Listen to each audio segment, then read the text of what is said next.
Hello, everyone, and welcome to our English listening lesson. I'm Ada, excited to chat with you today about a topic many of us enjoy: travel experiences and dream destinations. Hi, I'm Jake. Traveling is such a great way to learn about new cultures and improve your English skills. Today, we'll explore some useful vocabulary and phrases for talking about trips and places you want to visit. Absolutely, Jake. Being able to describe your travel experiences helps you connect with others. Plus, it's a fun topic that encourages conversation and boosts your confidence in English. Let's start with some key travel words. For example, itinerary means your travel plan or schedule. You might say, my itinerary includes visits to museums and local markets.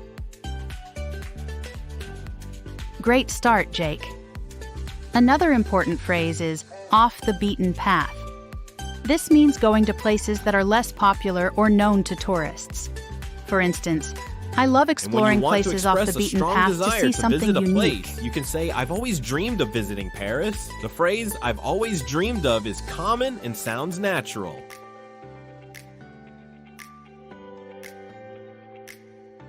Exactly, Jake. Talking about experiences, you can use I stayed at a cozy inn or I met friendly locals. These simple phrases help paint a clear picture and keep the conversation engaging. Now let's look deeper at describing your trip. You can talk about packing essentials, meaning the important things you bring. For example, my packing essentials include a camera and comfortable shoes. Yes, and don't forget phrases about travel challenges like, my flight was delayed or I missed my connection. These expressions are useful when sharing your travel stories realistically.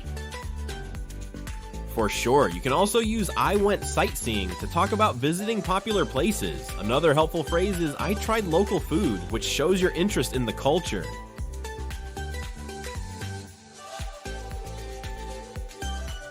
It's important to sound natural. A common mistake is mixing few and a few. For example, I met few people sounds negative, while I met a few people means some, which is positive. Good point, Ada. Another confusion is between since and for when talking about time. You say, I have traveled for 2 weeks, not since 2 weeks. Keep these small details in mind. Also, with pronunciation, words like itinerary can be tricky. Listen carefully. It's pronounced itinerary, not itinerary. Practice this to improve your clarity. Don't forget intonation. When you ask about someone's trip, your voice should rise slightly at the end. For example, did you enjoy your vacation? Sounds more natural that way.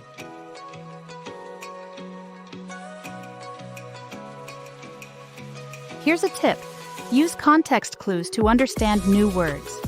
If someone says, the hotel was charming, and you don't know charming, think about the tone and other words for clues.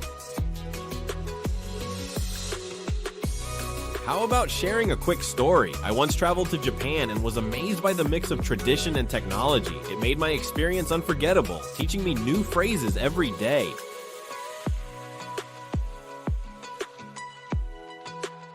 That sounds wonderful, Jake. Listeners, think about your dream destination. What would you say if you met someone from there? Practicing these phrases will help a lot.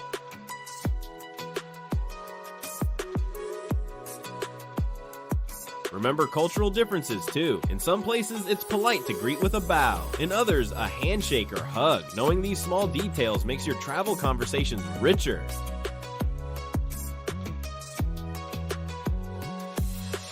Let's summarize. Using key travel words, practicing pronunciation, and understanding cultural tips will improve your speaking skills when talking about travel.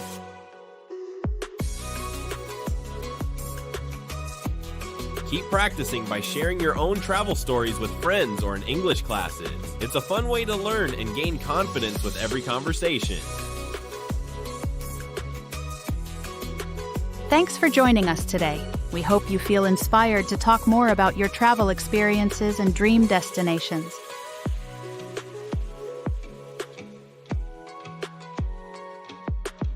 Don't forget to subscribe and practice regularly. Happy travels and happy learning. See you next time.